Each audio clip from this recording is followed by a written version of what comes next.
안녕하십니까. 더불어민주당 원내대변인 이재정입니다. 오늘도 7가지 정도의 내용으로 준비를 했습니다. 연일 계속되는 여러 가지 이슈들 안에서 더민주가 입장을 밝혀야 될 일이 많습니다. 직전에 더불어민주당 당대변인께서 브리핑하신 걸로 알고 있습니다. 같은 내용이 중복되는 경우도 있겠습니다만은 저희 입장은 다르지 않습니다. 먼저 박근혜 대통령 탄핵과 관련된 내용입니다. 거짓은 복잡하고 진리는 단순하다. 헌법을 유린하고 국민을 도탄에 빠뜨린 박근혜 대통령, 탄핵만이 답이다. 박근혜 대통령은 끝까지 불순한 의도를 놓지 못하고 개헌을 내포한 최악의 제안을 던지며 분열을 조장하고 있습니다. 논란이 커져가고 있고 국민들의 촛불의 방향이 국회를 향하게 생겼습니다. 거짓은 복잡하지만 진리는 단순합니다. 수백만 개의 촛불과 5천만 대한민국 국민의 뜻을 따르면 됩니다. 해답은 탄핵입니다. 국민의 명령은 탄핵입니다. 당리당략을 위해 자고 우면하는 순간 국민은 등 돌릴 것입니다. 더불어민주당은 국민의 명령인 대통령 탄핵을 위해 그 단순한 길을 묵묵히 걸어갈 것입니다.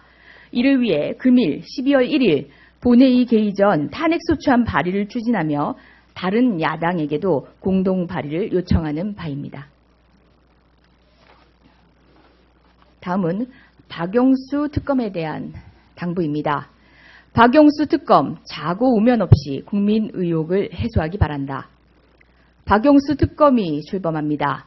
박영수 특검은 국민 앞에 약속한 대로 자고 우면 없이 법과 원칙대로 진실을 밝혀주기 바랍니다. 대통령이 헌법을 유린하고 국가 공권력을 사유화한 사상 초유의 사건에 대한 특검입니다. 박영수 특검은 더욱 엄정한 자세로 수사에 임해 국민이 가진 의혹을 낱낱이 해소할 수 있도록 해야 합니다. 박근혜 최순실 게이트의 당사자들과 그 관련자들 그리고 다른 모든 관련자 다시 하겠습니다. 박근혜 최순실 게이트의 당사자들과 그 부역자들 그리고 관계자 모두가 특검에 맞서 사실을 은폐하고 회피하려 한다면 결국 더 큰 화를 자초할 것임을 명심하기 바랍니다. 다음은 금일 본회의에 자동 상정된 예산안과 관련된 일입니다. 대통령이 외면한 재벌개혁, 대통령이 외면한 누리과정, 이제 국회가 나설 때입니다. 오늘 본회의에는 2017년 예산안과 관련한 의장 지정 부수법안이 자동 부의될 예정입니다. 여기에는 법인세율을 25%로 올리는 법인세법 개정안과 함께 누리과정 예산 부담의 책임을 명확히 하는 국가재정법과 지방교육재정교부법 개정안도 포함이 됩니다. 이와 관련한 여야의 논의 과정에 있어 정부 여당의 지속적인 반대로 인해 결국 자동 부의될 예정이지만 아직 국회의 노력의 여지가 남아 있습니다. 대통령이 외면한 재벌개혁과 누리과정 해결을 위해 이제 국회가 나서야 합니다. 다음은 대구 서문시장 화재에 관련한 내용입니다. 하루아침에 대구 시민의 심장과 같던 서문시장이 잿더미로 변하고 말았습니다. 800여 개 이상의 점포가 화마에 휩싸였고 타들어가는 점포를 바라보고만 있는 상인들은 발을 동동 구르며 망연자실할 수밖에 없었습니다. 이제 남은 것은 조속한 피해 복구입니다. 정부는 가용할 수 있는 모든 방안을 동원해 피해 복구에 앞장서야 할 것입니다. 또한 그동안 수없이 되풀이되어 왔지만 고쳐지지 않은 재래시장의 화재 위험에 대해 되풀이식, 보여주기식 대책만 내놓은 것은 아닌지 철저한 반성 어린 재발방지 대책 역시 즉각 발표되어져야 할 것입니다. 더불어민주당은 대구 서문시장 화재 수습과 회복, 안전점검 개선을 위해 최선의 노력을 다하겠습니다.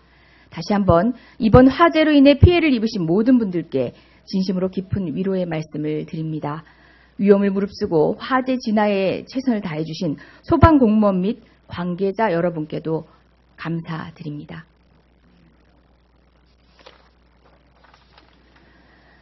다음은 최성규 목사 국민대통합위원장 임명권과 관련된 더불어민주당 입장입니다. 세월호 막말, 정치 편향 인사를 국민대통합 적임자로 내세운 박근혜 정부. 박근혜 대통령이 국민대통합위원장으로 최성규 목사를 임명했습니다. 아무것도 하지 말고 그대로 내려오라는 국민의 질타는 아랑곳하지 않고 연일 문제 인사를 임명하는 박근혜 대통령은 국민과 싸우고 있습니다. 최성규 목사가 5.16 쿠데타를 역사적 필연이라고 주장하는 등 그 정치적 편향성이 심각한 수준인 것은 알려진 바와 같습니다. 그 무엇보다 세월호 유가족에게 세월호를 잊으라는 등의 막말을 했다는 대목은 절대 용서할 수 없습니다. 세월호 참사를 잊고 싶은 이는 7시간 동안 행방불명된 박근혜 대통령과 대통령을 잃어버리고도 떳떳했던 김기춘과 같은 자들 뿐입니다. 대통령은 무슨 염치로 인사를 하는 것입니까? 국민은 이미 대통령을 인정하지 않습니다.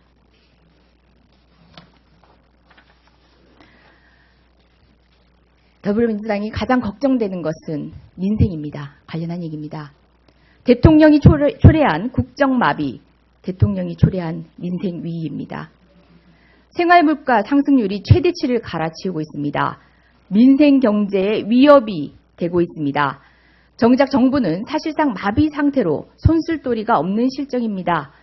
박근혜 대통령이 초래한 역대급 비리 게이트로 국정이 일대 혼란을 겪고 있기 때문입니다.